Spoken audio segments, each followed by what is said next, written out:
William, anak ini tidak biasa. Aku akan mendidiknya di tempat pengasinganku. Kelak agar dia tahu, seperti apa rasanya menjadi orang miskin yang terhina. Agar dia tahu, bagaimana rasanya menjadi orang yang tertindas. Agar dia dapat merasakan jeritan hati orang-orang yang teraniaya. Anak ini berbeda. Andai dia dimanjakan dengan sutra dan emas, maka dia akan tumbuh menjadi seorang yang memiliki kekuasaan namun suka menindas orang yang lemah. Jika hal itu sudah terjadi, maka apa guna lagi untuk menyesali? Anak ini lain. Sebagai calon pewaris tunggal dari kekayaan yang berlimpah, maka dia harus dididik dengan benar. Karena sebagai orang yang akan menerima suatu beban di pundaknya, sudah sepantasnya harus memiliki pondasi yang kokoh.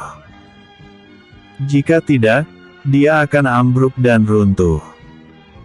Sudah banyak terjadi di sekitar kita di mana seorang anak yang tumbuh dalam kemewahan dan dimanja dengan kekayaan akan cenderung kurang peka terhadap orang di sekitarnya. Dia akan tumbuh dengan kepribadian yang akan merasa masa bodoh dengan orang-orang di sekelilingnya. Memiliki keegoisan yang tinggi. Tidak mau mengalah dan kurang berimbang rasa. Aku akan mendidik anak ini dengan kekerasan, kemiskinan, selalu tertindas, dan mengalami banyak penghinaan. Agar kelak ketika mendapat pujian dia tidak akan terbang dan tidak akan tumbang ketika mendapat hinaan. Malik Arfan. Bab 01. Mountain Slope.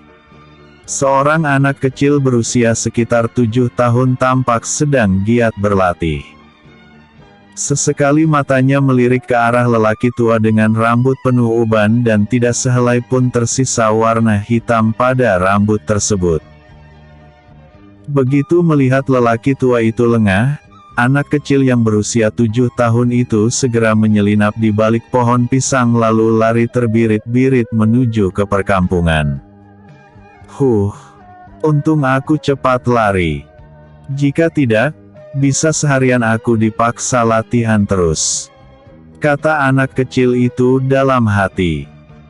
Dia terus saja berlari menjauhi gubuk reyot yang menjadi tempat tinggalnya bersama dengan seorang lelaki tua itu. Baru saja dia tiba di sebuah tikungan, alangkah terkejutnya anak itu ketika melihat kakeknya sudah berada di antara 3 persimpangan sambil duduk ongkang-ongkang di atas sebuah 7 batu yang tidak terlalu tinggi. Mau kemana kau lari? Kau ini sama saja dengan ayahmu. Pintar mengakali orang tua. Pulang sekarang atau kau akan aku hukum dengan tidak memberimu makan malam ini. Ancam lelaki tua itu. Yo capek kek. Seharian disuruh latihan terus, kata anak kecil itu memelas. Jika tidak latihan, mau jadi apa kau besar nanti? Apakah mau ditindas oleh orang lain? Tanya lelaki tua itu. Tidak kek. Kalau tidak mau ditindas, kau harus latihan. Ini baik untuk bekalmu setelah dewasa nanti, kata lelaki tua itu. Anak kecil yang menyebut dirinya Yo itu mau tak mau hanya menurut saja. Yah, latihan lagi. Bosan, katanya dalam hati. Kedua orang kakek dan cucu itu kini berjalan bergandengan tangan. Tampak dari sorot mata anak itu bahwa dia sangat tertekan. Yo, besok kau boleh main-main dengan temanmu. Tapi kau harus latihan yang benar hari ini. Bagaimana? Tanya lelaki tua itu. Benar ya kek. Kapan aku pernah berbohong kepadamu? Dasar anak bandel. Hehehe. Aku percaya sama kakek, kata anak kecil itu sambil menul hidungnya. Kek, kapan ayah dan ibu akan mengunjungiku? Tanya Yo sambil terus mengikuti jejak kakeknya itu. Ayahmu sedang sibuk bekerja untuk masa depanmu. Lagi pula, kakek sengaja melarang mereka untuk datang setiap bulan. Jatah mereka berkunjung adalah setiap 6 bulan. Jika mereka terus berada di sini setiap bulan, kau akan manja dan selalu mengandalkan orang tuamu. Makanya kau tidak boleh mengandalkan orang lain. Karena orang akan pergi. Asah sendiri kemampuanmu. Karena hanya dirimu yang akan benar-benar ada untuk dirimu. Pusing kepala Yo kalau mendengar kakek berceramah seperti ini. Kata Yo melepaskan tangannya dari pegangan lelaki tua itu lalu menul hidungnya seperti Bruce Lee. Yo, akhir-akhir ini kakek selalu melihat kau menul hidungmu. Ada apa? Tanya kakek itu. Kemarin pulang dari sekolah, aku singgah di rumah sahabatku untuk menonton televisi. Lalu aku melihat jagoan di film itu menul hidungnya. Dia sangat hebat kek. Semua musuhnya dibabat abis. Lalu setelah itu dia seperti ini kek. Kata Yo sambil menul hidungnya membuat lelaki tua itu menjadi tertawa. Kau juga bisa seperti itu. Tapi harus rajin latihan. Kata kakeknya itu. Benar ya kek? Iya benar. Hasil tidak akan mengkhianati usaha. Kata lelaki tua itu lagi. Cucu dan kakek itu kini telah berdiri berhadap-hadapan di samping gubuk sambil sang kakek memegang sebatang rotan tang panjangnya sekitar 4 jengkal orang dewasa. Nah Yo, coba kau praktekkan apa yang kakek Uyut ajarkan kepadamu tadi. Kata lelaki tua itu memberi perintah. Mendengar ini, Yo si bocah cilik yang bandel itu langsung menarik kaki kirinya ke belakang, mengepalkan tinjunya lalu mensejajarkan tinju tersebut sejajar dengan pinggang. 1. Haid. 2. Hiat. 3. Ciaat. Tok. Aduh kek. Salah lagi kah? Tanya anak kecil itu sambil menggosok keningnya. Bukan salah lagi. Tapi selalu salah. Kata orang tua itu dengan mata melotot. Sekali lagi kek. Tanya Yo. Ayo sekali lagi. Dengar dan lakukan. 1. Haid. 2. Hiat. 3. Jangan pukul lagi atau aku akan lari dari gubuk ini. Kata Yo mengancam. Dasar anak bandel. Jika kau pergi, jangan kembali lagi. Atau akan aku antar kau ke Star Hill biar jadi anak manja sekalian yang tidak tahu apa-apa. Jangan harap kau bisa seperti Bruce Lee jika latihan saja malas. Taumu hanya meniru toel-toel hidungmu itu saja. Tapi kemampuanmu nol besar. Hehehe. Siapa bilang kemampuanku nol besar? Aku bisa berlari secepat kilat. Kata Yo tak mau kalah. Coba praktekkan. Kata lelaki tua itu memberi tantangan. Lihat ya kek ya. Jurus. Langkah 1000. Kata Yo lalu lari lintang pukang menuju perkampungan. Yo, kau menipuku ya. Dasar anak bandel. Kembali kau Yo. Teriak lelaki tua itu sambil mengejar ke arah anak kecil yang melarikan diri itu. Anak ini tidak biasa. Dia benar-benar sangat mirip dengan ayahnya. Dasar anak bandel. Kutuk lelaki tua itu dalam hati. Sementara itu, Yo yang terus melarikan diri telah tiba di perkampungan Mountain Slope yang berjarak sekitar 500 meter dari gubuk yang dia tempati bersama kakeknya. Baru saja dia akan menemui sahabatnya yang bernama Harvey, tiba-tiba dia dicegat oleh beberapa anak kecil yang sebaya dengannya. Melihat hal ini, Yo ingin mencari jalan memutar. Tapi kepalang tanggung karena dia sudah tidak bisa menghindar lagi. Hei anak hutan. Mau kemana kau? Tanya salah satu dari ketiga bocah itu. Aku ingin ke rumah Harvey. Ada apa Charles? Tanya Yo. Kau tidak boleh kemana-mana. Anak orang hutan seperti dirimu lebih baik jangan bergaul dengan orang kampung sini. Kata Charles sambil menjelirkan lidahnya. Apa hakmu melarangku? Ini bukan kampungmu sendiri. Mentang-mentang gubukku terpisah, kau langsung seenaknya saja mengatakan aku anak hutan. Memang kau adalah anak orang hutan, kata seorang lagi. Lalu mereka tertawa. Hahaha. Kau jangan keterlaluan Milner, bentak Yo dengan kemarahan. Memang benar kan? Lalu kau mau apa? Tanya Milner sambil maju mendekat. Aku ingin ke rumah Harvey.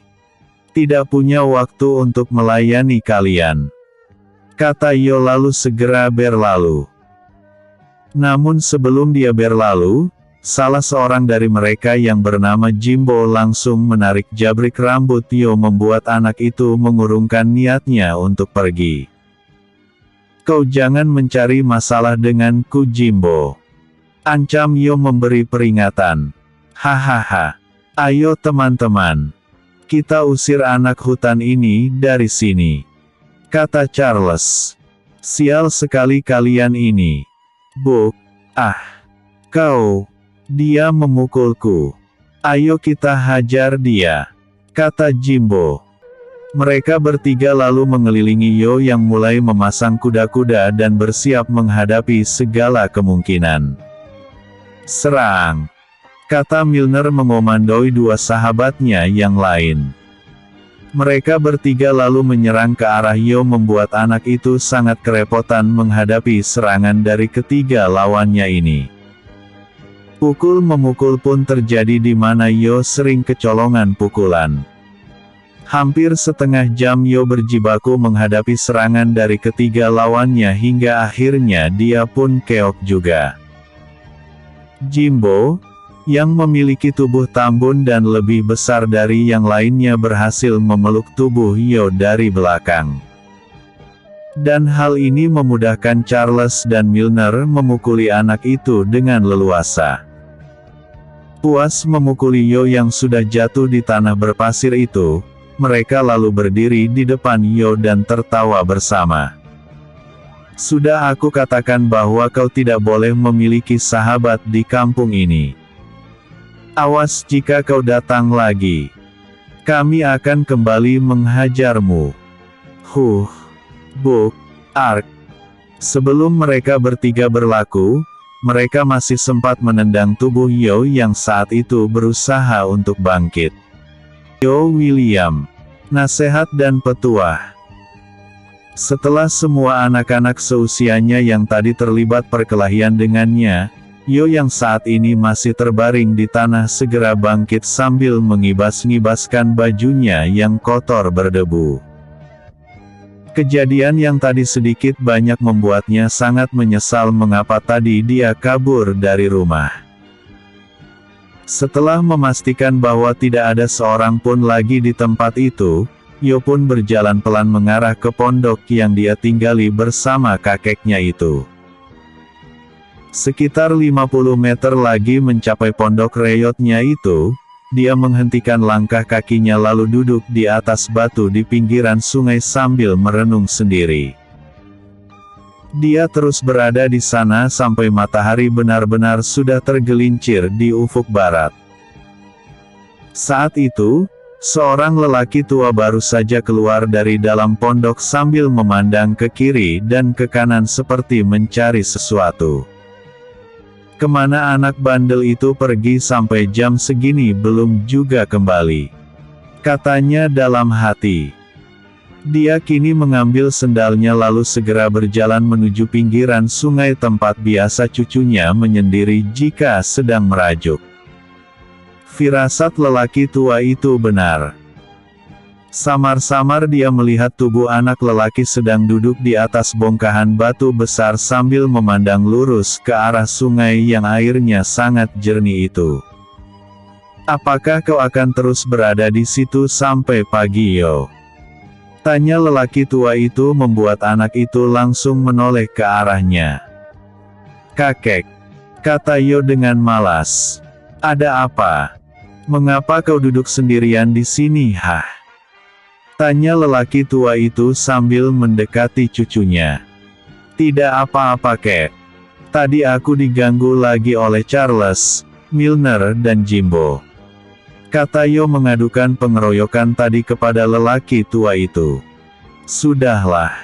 Kalian sama-sama bandel. Makanya kakek kan sudah bilang jangan kemana-mana. Tapi kau malah lari. Kata lelaki tua itu. Dia sengaja tidak mau membela cucunya ini lantaran takut dia akan manja dan semuanya akan mengandalkan orang tua. Jika sudah terbiasa seperti itu, maka akan sulit untuk merubahnya. Ayo kita pulang. Nanti kemalaman mata kakek sudah tidak bisa lagi melihat dengan baik. Kata lelaki tua itu. Kek, besok aku akan giat berlatih. Akan aku hajar mereka itu, Kek. Kata Yo dengan tekad yang kuat. Jika kau belajar ilmu bela diri hanya untuk membalas dendam, maka sebaiknya kau jangan belajar. Aku tidak sudi mengajarkan ilmu kepada orang yang pendendam. Kata lelaki tua itu. Lalu bagaimana jika mereka yang duluan menggangguku, Kek? Tanya anak itu merasa tidak puas. Musuh jangan dicari. Namun jika tidak bisa dihindari, pantang untuk lari. Jawab lelaki tua itu. Kau harus bisa menahan amarahmu, Yo. Jika kau tidak mampu mengendalikan dirimu sendiri, kau tidak akan bisa menjadi seorang pemimpin di masa depan. Lalu apa yang harus aku lakukan, Kek? Mereka terus-menerus menggangguku. Selagi kau masih bisa menahannya, maka tahanlah. Menghindar lebih baik daripada menciptakan sebuah perseteruan dengan orang lain. Itu yang harus kau tanamkan sejak saat ini. Kata kakeknya itu memberi wejangan. Yo akan berusaha sekuat tenaga, Kek. Bagus. Kau memang harus bisa mengendalikan emosi dan kemarahan pada tempatnya. Ada kalanya kemarahan itu perlu untuk dikeluarkan. Namun itu untuk hal-hal yang besar. Karena kemarahan bisa membuat pikiranmu buntu dan otakmu tidak mampu mencerna setiap permasalahan. Maka dari itu, kuasai kemarahan agar jangan sampai kemarahan yang menguasai dirimu. Kata lelaki tua itu. Nah, sudah sampai. Kau mandilah. Kakek melihat tubuhmu begitu kotor sekali. Nanti setelah itu, makan dan langsung tidur. Besok kau harus bangun pagi dan berendam untuk melatih pernafasanmu. Selesai dengan itu, kau harus berangkat ke sekolah. Biar supaya kelak kau tidak bisa dibodohi oleh orang lain. Belajar yang rajin. Patuhi gurumu dan sayangi teman-temanmu. Agar semua yang diajarkan dapat kau resapi dengan baik dan ilmu yang kau peroleh, mendapat keberkahan. Baik, Kek. Kata anak itu lalu mengambil handuk dan segera ke belakang untuk mandi. Pagi itu, setelah Yo selesai melakukan latihannya sejak dari pukul 4 subuh. Setelah berpamitan, dia pun bergegas berangkat ke sekolah. Sampai di sekolah, dia yang sudah ditunggu oleh Harvey langsung berjalan beriringan menuju ke kelas. Yo, kemarin sore kau kemana? Aku menunggumu di rumahku. Tanya Harvey merasa heran karena tidak biasanya Yo ini ingkar janji. Kemarin aku sudah akan ke rumahmu, Faye. Tapi di simpang 3, aku dihadang oleh Charles, Milner dan Jimbo. Mereka mengganggumu, Yo? Tanya Harvey. Iya. Mereka memukuliku dan menghinaku. Jawab Yo. Apakah kau terluka? Hahaha. Walaupun aku kalah bertarung karena mereka main keroyok, tapi untuk melukaiku, mereka butuh kekuatan ekstra. Jawab Yo sambil tertawa. Oh, syukurlah kalau begitu. Apakah kau mau kita mendatangi mereka dan kita beri mereka pelajaran? Tanya Harvey. Untuk apa? Sudahlah. Kakekku marah kalau aku pendendam. Aku tidak ingin berkelahi lagi, Fei. Aku akan berusaha sabar sesabar mungkin. Tidak ingin mengecewakan kakekku. Kata Yo. Baiklah. Jika kau tidak ingin membalas mereka, maka kita diamkan saja. Kata Harvey lalu mengajak Yo segera menuju ke kelas. Yo William. Terdengar suara seorang wanita memanggil nama anak itu membuat dia dan Harvey mengurungkan niatnya untuk masuk ke kelas. Iya Bu Sarah. Ada apa Bu? Tanya Yo. Yo William, hari ini tugasmu yang membersihkan kelas.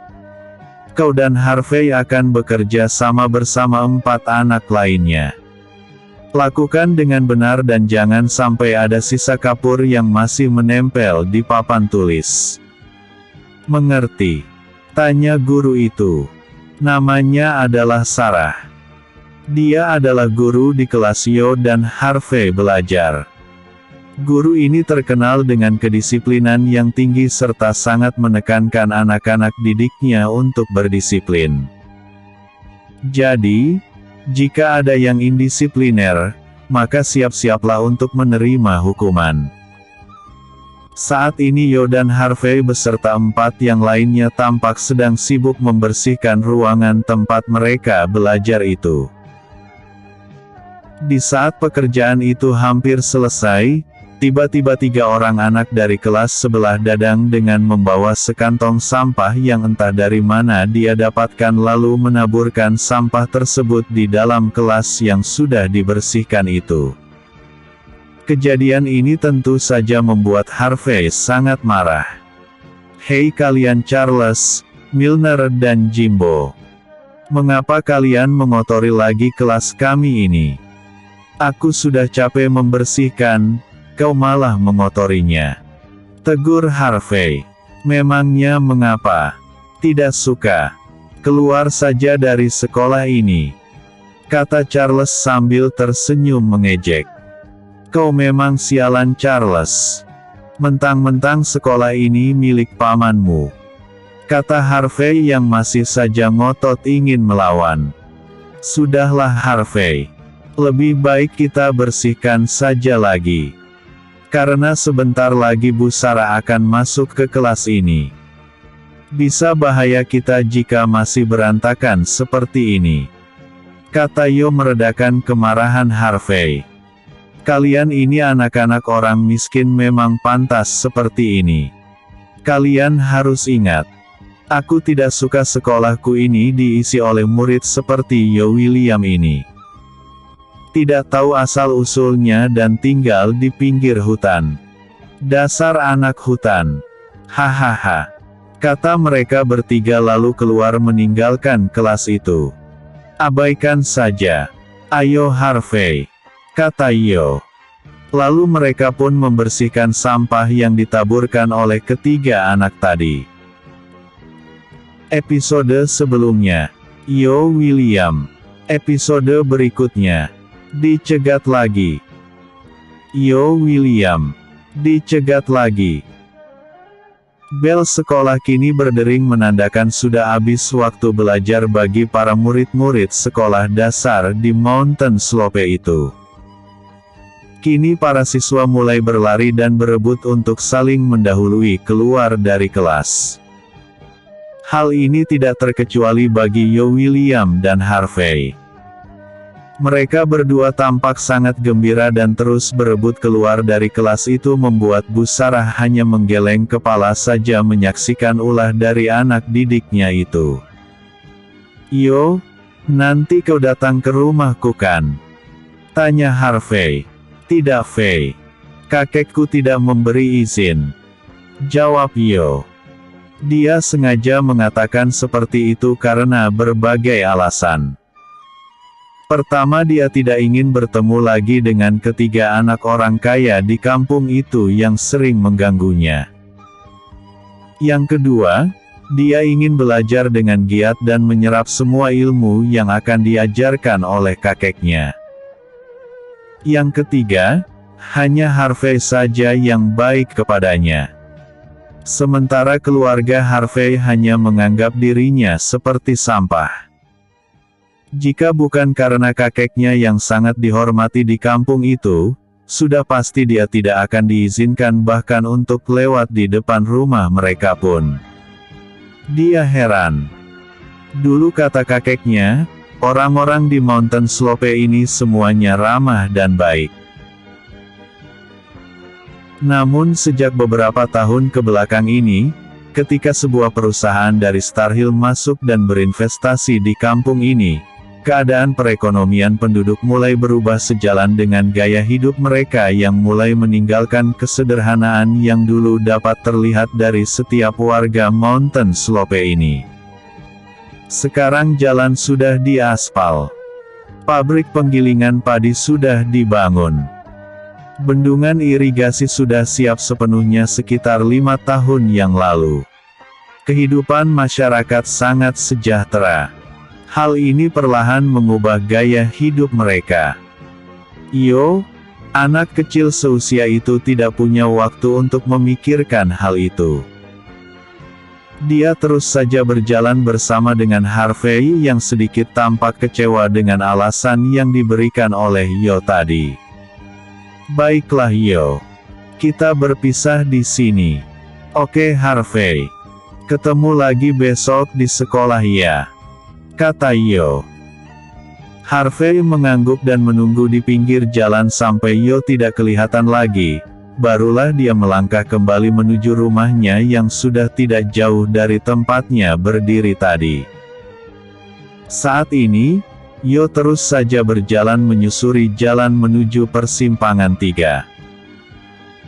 Namun yang tidak dia duga adalah Charles, Milner dan Jimbo malah berdiri di persimpangan itu seolah-olah sedang menunggu dirinya melewati jalan itu. Hei anak hutan. Mengapa lama sekali kau? Tanya Milner dengan angkuh. Ada apa lagi kalian? Apa masih belum puas menggangguku? Tanya Yo.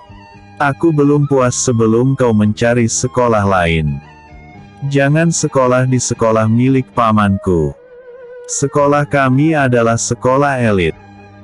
Hanya kau saja siswa di sana yang berasal dari pinggir hutan. Kata Charles menghina. Sudahlah Charles.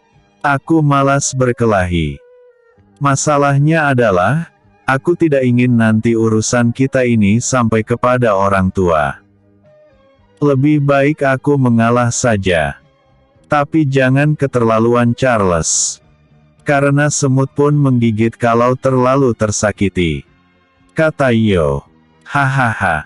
Menggigit katanya teman-teman. Lihatlah anak hutan ini. Dasar monyet. Menggigit katanya. Mereka lalu tertawa terbahak-bahak melihat wajah Yo yang mulai memerah menahan emosi. Berkali-kali Yo menarik nafas dalam-dalam untuk meredam kemarahannya. Dia ingat semua pesan kakeknya untuk tidak melawan dan mencari masalah. Kau tahu Woi anak hutan. Kau tahu siapa aku? Jangan buat wajah merah seperti itu di depanku. Atau kau sama sekali tidak akan bisa melanjutkan sekolahmu di Mountain Slope ini. Kau belum kenal siapa pamanku dan siapa kakekku. Kakekku bernama Morgan dan pamanku adalah Tuan Ryan. Dia adalah direktur di perusahaan di kota sana. Lihat pabrik dan bendungan itu. Itu semua adalah milik pamanku. Semua orang di kampung ini hormat dan merasa berterima kasih kepadanya. Kau ingin melawanku ya? Pikirkan dulu kakekmu yang sudah tua sekali itu. Bahkan kakekmu sudah tidak pernah lagi ke kampung. Mungkin sudah tidak mampu berjalan. Kata Charles menghina Yo dengan perkataan yang sangat menyakitkan hati. Yo hanya bisa menelan semua penghinaan ini dan berulang kali menarik nafas dalam-dalam untuk melonggarkan rasa sesak di dalam dadanya. Kini tanpa memperdulikan ocehan Charles, Milner dan Jimbo, dia segera melangkah meninggalkan mereka yang masih terus mengganggunya sambil mengikuti dari belakang. Anak orang hutan. Kata mereka bertiga mengejek Yo dengan gelar anak orang hutan. Yo tidak lagi memperdulikan semua ocehan ketiga anak itu, sebaliknya terus saja melangkah dengan cepat mengikuti jalan setapak agar cepat tiba di gubuk miliknya. Ketika Yo tiba di gubuk yang sudah sangat usang itu, seorang lelaki tua langsung menghampiri dirinya dan bertanya, "Ada apa denganmu Yo? Kakek lihat wajahmu sangat kusut. Mereka menggangguku lagi kek. Setiap pulang sekolah, mereka selalu menungguku di simpang 3 itu," kata Yo sambil meletakkan tas sekolahnya di dekat lemari yang juga sudah usang. "Kek, mereka terus mengatakan bahwa aku anak orang hutan. Mereka juga mengatakan bahwa aku anak yang tidak jelas dari mana. Sebenarnya aku heran. Mengapa ayah setiap kali menjengukku selalu dengan cara sembunyi-sembunyi?" Tanya anak itu dengan perasaan ingin tahu. "Apakah ayahku adalah seorang buronan kek?" Tanya anak itu lagi. Bicara apa kau ini? Ayah dan ibumu adalah orang yang baik-baik. Mereka tidak pernah mencari masalah. Mungkin orang kampung ini terlalu sombong makanya ayahmu datang secara sembunyi-sembunyi. Jawab lelaki tua itu berbohong. Aku ingin ayah dan ibuku mengajakku sesekali keliling kampung ini kek. Agar orang-orang melihat bahwa aku ini memiliki ayah. Jika begini terus, aku tidak tahan kek, kata Yo dengan geram. Namun walau bagaimanapun perasaannya terluka, anak itu tidak menangis. Ini yang membuat lelaki tua itu salut kepada anak yang masih sangat kecil ini. Ketebalan jiwanya patut diacungi jempol. Kau tidak tahu Yo. Jika ayahmu tidak sembunyi datang ke kampung ini, niscaya kampung ini akan dilanda kegemparan. Kau belum tahu siapa ayahmu dan seperti apa kekuasaannya. Semua orang akan berbaris dan tunduk jika ayahmu datang secara terang-terangan ke kampung ini. Kata lelaki tua itu dalam hati. Kau ini adalah calon pewaris tunggal yang dipersiapkan sejak berusia 1 tahun. Semua yang kau alami saat ini akan berguna kelak untukmu setelah dewasa. Maka, bertahan dan bersabarlah. Kata lelaki tua itu lagi berkata dalam hati. Sudah. Jangan mengomel seperti nenek-nenek. Sekarang kau ganti pakaianmu. Kita akan merintis jalan di depan sana agar bisa kau lalui untuk berangkat ke sekolah. Setelah itu, kau tidak akan dihadang lagi oleh anak-anak bandel itu. Kata kakek itu sambil mengambil parang dari balik pintu. Setelah selesai berganti pakaian dan makan, kedua kakek dan cucu itu pun berangkat menuju ke samping semak belukar lalu menebas rerumputan itu untuk membuat jalan baru agar bisa digunakan oleh Yo William untuk berangkat ke sekolah. Episode sebelumnya, nasihat dan petuah. Episode berikutnya, latihan lagi. Latihan lagi. Hari itu, sepulang dari sekolah, Yo yang tidak ingin bermain-main lagi ke perkampungan langsung berlatih dengan giat. Setelah setiap hari dilatih oleh kakeknya dengan mengangkat beban sambil berjalan turun naik dari sungai ke gubuk dan dari gubuk ke sungai, kini kaki anak itu juga dipasang beban beran dan dipaksa berlari ke sana kemari. "Aduh kek, mau copot rasanya lututku ini," kata Yo William sambil jatuh terduduk. "Itu belum seberapa. Kau lihat satu cincin betis yang besar di sana itu?" tanya kakek itu sambil menunjuk satu belenggu besar yang tergantung di dinding. "Memangnya mengapa kek?" tanya Yo penasaran. "Itu beratnya sebelah mencapai 15 kilogram. Kelak setelah berusia 15 tahun, kau harus menggunakan itu setiap hari," kata lelaki tua itu yang disambut dengan tatapan ketakutan dari anak itu. "Sekarang kemari kau," perintah kakeknya. Dengan langkah terseret-seret, Yo akhirnya tiba juga di samping lelaki tua itu. "Aku akan membuka beban pada kakimu ini. Setelah itu, kau coba berlari dari atas ke bawah pinggir sungai sana, lalu naik lagi," kata kakek sambil membuka ikatan pada kaki anak itu. Setelah ikatan itu dilepas, kini Yo mulai berlari menuju pinggiran sungai lalu lari lagi mendaki ke atas lalu turun dan naik lagi. "Bagaimana rasanya?" tanya kelaknya itu. "Ringan sekali kek. Aku seperti bisa terbang," kata Yo sambil tersenyum riang. "Sekarang kau sudah tahu maksudku kan?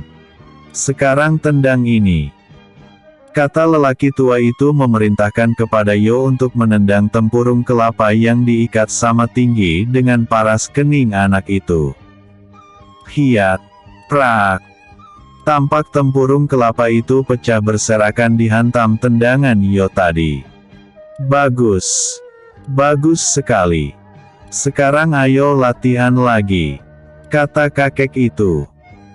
Melihat hasil yang lumayan instan itu, membuat Yo kini semangat berlatih.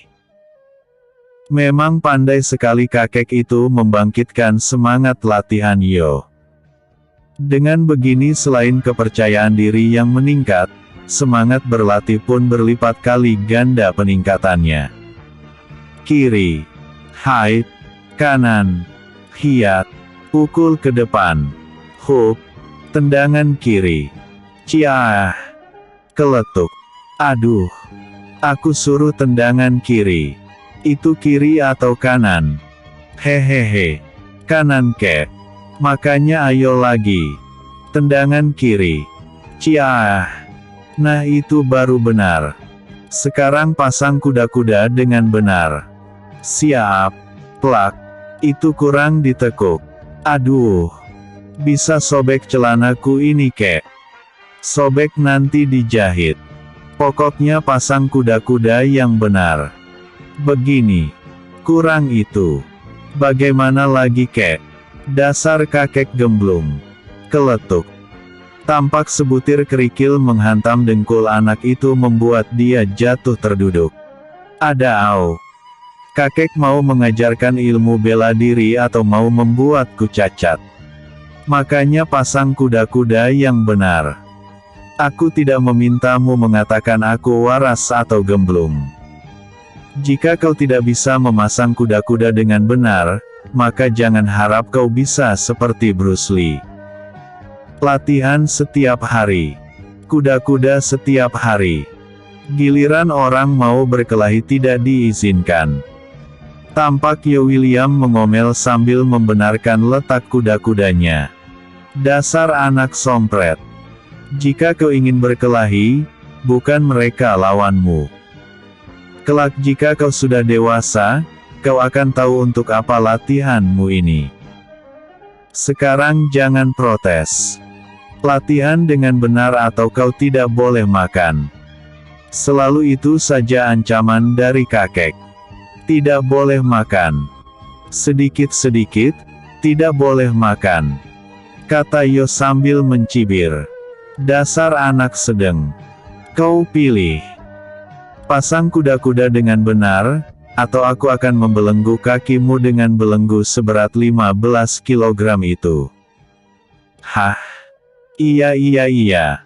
Gara-gara kuda-kuda ini selalu aku mendapat ancaman. Kek, apa tidak bisa ditukar saja jadi kambing-kambing atau lembu-lembu? Tanya Yo sambil garuk-garuk kepala.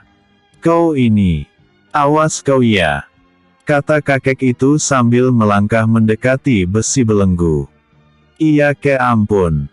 Ampun kek. Ini kuda-kudanya.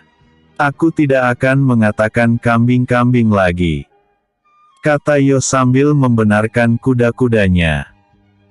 Melihat anak itu sudah menekuk kakinya membuat ancang-ancang, kakek tua itu pun berhenti mendekati belenggu besi itu lalu berkata, kuda-kuda itu sangat penting untuk pertahanan.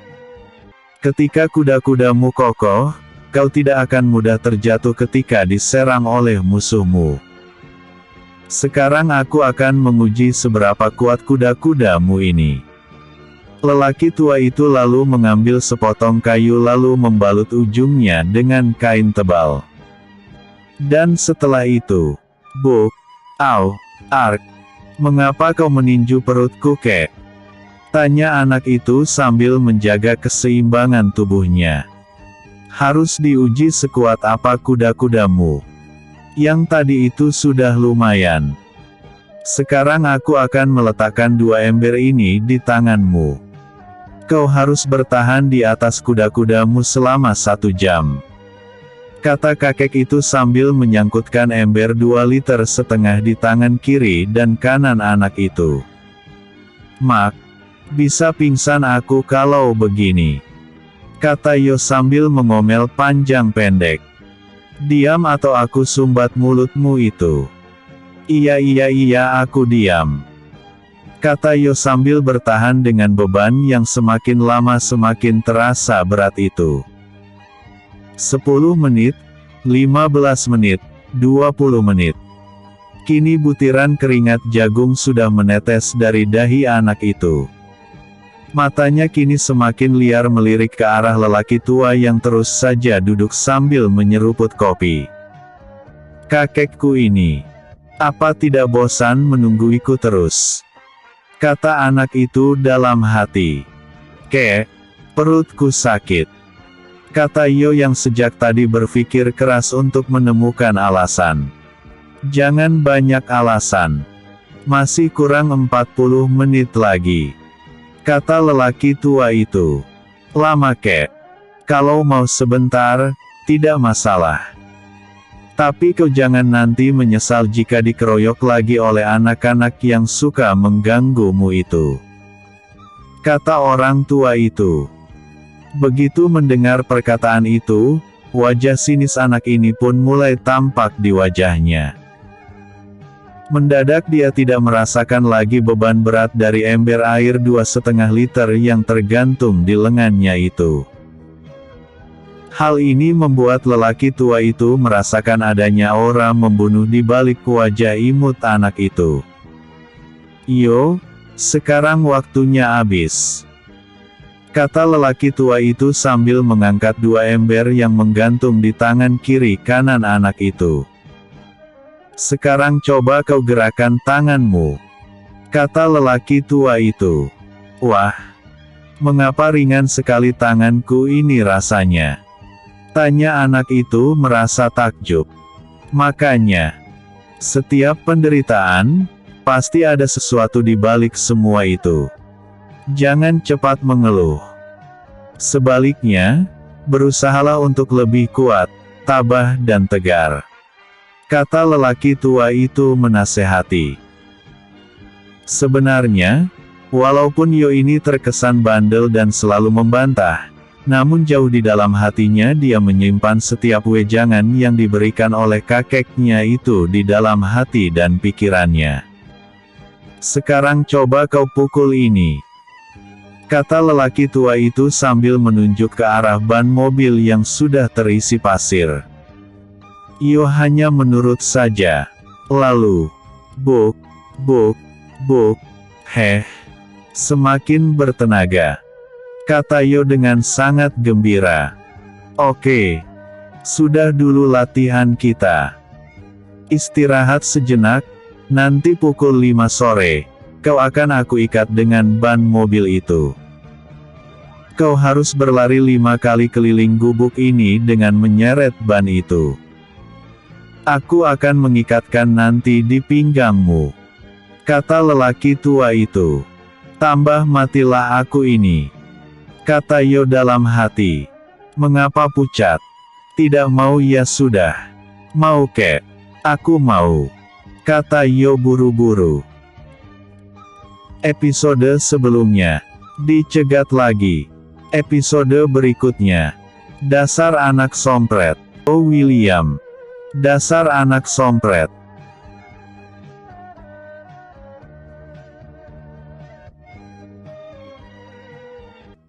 Sompret, brusak, brusuk, srit.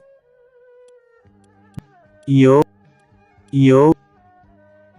William, dasar anak sompret, brusak, brusuk, srit. Terdengar suara sesuatu ditarik dan terseret di sekitar gubuk reyot itu. Tampak seorang anak kecil sedang menyeret ban mobil di belakangnya dengan tali yang diikatkan di perutnya dengan alas kain yang tebal. Tampak wajah anak itu merah padam dengan nafas saling memburu. Berapa putaran lagi kek? Tanya anak itu masih terus menyeret ban mobil tersebut. 3 putaran lagi, jawab lelaki tua itu. Tampak raut wajah penuh tekanan. Namun dia tetap semangat melatih fisiknya. 1 putaran, kata lelaki tua itu sambil menghitung. Beberapa menit kemudian, 2 putaran. Setelah itu, 3 putaran. Sudah cukup. Aku mendengar hembusan nafasmu seperti suara nafas kerbau abis membajak di sawah, kata lelaki tua itu. Mau putus rasanya nafasku, kata anak itu. Kemari kau Yo, minum ini, kata lelaki tua itu. Apakah aku boleh libur meminum ramuan itu kek? Tanya anak itu sambil merinding. Dia dapat membayangkan seperti biasa, minuman berwarna hijau itu pasti sangat pahit. Minum kataku maka kau harus minum. Jika tidak, pasti kakek mau mengatakan jika tidak, maka malam ini jangan makan. Iya kan? Kata Yo menyambung kata-kata kakeknya itu. Dia sudah hafal betul dengan perkataan seperti itu di luar kepala. Dasar anak sompret. Kemari dan minum ini. Mengapa harus berdebat?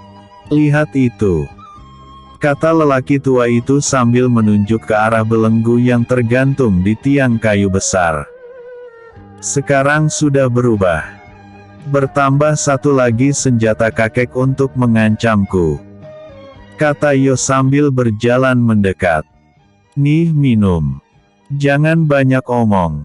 Ih, kata Yo sambil menutup hidungnya. Lalu, gluk, gluk, gluk, hoek. Pahit sekali, kata anak itu sambil menggelinjang. Tampak bulu romanya berdiri dengan ekspresi wajah yang sangat jelek. Kau tunggu 10 menit. Lalu rasakan perubahan pada tenagamu, kata lelaki tua itu. Wah ajaib. Tubuhku seperti Bruce Lee, kata Yo sambil bercanda. Lihat kek. Apakah sudah mirip? Tanyanya lagi sambil menul hidungnya. Anak sialan. Lagahmu bolehlah, tapi kemampuanmu rendah. Kakek jangan memanas-manasi aku kek. Coba saja izinkan aku untuk berkelahi. Pasti aku sekarang ini mampu menghajar ketiga anak yang bernama Charles, Milner dan Jimbo itu, kata Yo sambil berkacak pinggang. Aku mendidikmu bukan untuk berkelahi dengan mereka. Ingat itu, kata lelaki tua itu sambil mendelikkan matanya. Ya sudah. Sia-sia belajar dari latihan fisik sampai kuda-kuda. Mana tidak boleh tawar-menawar dengan kambing-kambing pula. Kata Yo terus mengomel. Kusumbat mulutmu itu dengan gelas ini jika masih terus mengomel seperti emak-emak kekurangan jatah. Kata kakek itu. Hehehe. Kek, aku bercanda. Kata Yo sambil nyengir kuda melihat barisan giginya yang sudah ompong di beberapa bagian karena dimakan ulat. Melihat telata anak itu, mau tidak mau membuat lelaki tua itu ikut tertawa juga. Namun dia segera menghentikan tawanya ketika dia tidak melihat sesuatu yang menempel pada tubuh anak itu. Yo, di mana kau simpan kalung naga giokmu itu? Tanya lelaki tua itu. Ada kek. Mengapa? Tanya Yo heran. Ambil kalung itu dan pakai. Kau tidak boleh menanggalkan kalung itu. Bentak lelaki itu. Dia tadi sempat merasa sangat khawatir ketika melihat Yo William tidak mengenakan kalung dengan lambang naga merah yang menyemburkan api itu. Giok naga merah itu adalah simbol kepemimpinan sebuah organisasi terbesar di negara ini yang bergerak di berbagai bidang. Tak lama kemudian Yo pun tiba di samping lelaki tua itu sambil membawa seutas kalung dengan memiliki 2 lencana di sana. Lencana pertama ada gambar naga merah yang menyemburkan api. Lencana kedua ada lambang kepala harimau sedang mengaum. Ini kek. Tadi aku terlalu berkeringat. Makanya kusimpan saja agar kalungku ini tidak kotor dan berkarat. Kata Yo menjelaskan. Kau harus mengenakan kalung ini. Kalung ini tidak boleh terpisah dari tubuhmu. Kalau kalungnya berkarat bisa diganti. Tapi jika lencana pada kalung itu hilang, maka habislah sudah. Kata lelaki tua itu. Ada apa dengan kalung ini kek? Tanya Yo penasaran. Kalung ini adalah kenang-kenangan dari ayahmu. Sudah jangan banyak tanya. Kau harus menjaga kalung ini dengan nyawamu. Mengerti? Iya kek. Yo mengerti. Jawab anak itu. Bagus. Sekarang kemari kakimu. Kau harus berlatih lagi. Ujung-ujungnya latihan lagi, latihan lagi. Kata Yo dengan uring-uringan. Anak sontoloyo. Mau latihan atau kau tidak boleh makan malam ini? Tanya si kakek kepada Yo. Selalu itu. Selalu itu. Kata Yo dengan wajah yang sangat tertekan. Pagi itu setelah selesai dengan latihan pernafasannya, Yo pun berpamitan dengan sang kakek untuk berangkat ke sekolah. Setelah menyalami lelaki tua itu, Yo pun langsung berangkat berjalan kaki melalui jalan baru yang dibuat oleh kakeknya agar tidak dicegat lagi oleh anak-anak yang suka mengganggu dirinya. Tiba di sekolah, tampak Harvey melambaikan tangan kepada Yo. Hei Yo, aku di sini. Kata Harvey setengah berteriak. Melihat sahabatnya itu dari jauh, Yo pun bergegas melangkah dengan cepat ke arah Yo. Hei Harvey, sudah lama ya sampai? Tanya Yo. Tidak juga. Aku menunggumu di jalan tadi. Aku kira kau tidak masuk ke sekolah hari ini. Kata Harvey. Aku sengaja mencari jalan lain, Harvey. Karena menghindari Charles, Milner dan Jimbo yang terus-menerus mencegatku. Kata Yo. Yo. Minggu depan akan ada perlombaan di sekolah kita. Tadi aku sempat menguping pembicaraan Bu Sarah dengan beberapa guru lainnya. Oh ya. Perlombaan apa aja itu? Tanya Yo. Lari karung, balap sepeda, lomba lari, meniti jembatan kecil yang licin, pokoknya banyak lagi. Ada juga lomba lari beregu. Aku ingin kau dan aku serta kita cari seorang lagi untuk melawan kelompok Charles. Bagaimana? Tanya Harvey. Boleh. Baiklah, nanti kita atur rencana lebih lanjut, kata Yo. Yo, mulai sekarang kita harus latihan, kata Harvey menyuruh Yo untuk latihan. Mendengar perkataan Harvey ini membuat Yo ingin tertawa. Tapi tidak jadi demi menjaga perasaan sahabatnya itu. Latihan. Baginya tiada hari tanpa gemblengan dari kakeknya. Jangankan hanya lari biasa, lari dengan kaki diberi pemberat dan lari sambil menyeret ban mobil pun adalah makanan baginya setiap hari. Iya, kau tenang saja. Mulai sore nanti kau harus latihan dengan giat. Aku juga sama. Pokoknya kita harus memenangkan perlombaan ini, kata Yo dengan sangat bersemangat. Tos dulu, kata Harvey sambil tersenyum. Mereka berdua pun lalu tos dan tertawa bersama. Ayo kita ke kelas. Aku sudah malas menyandang tas bukuku ini terlalu lama, ajak Yo. Kedua anak itu pun berjalan beriringan menuju ke kelas mereka.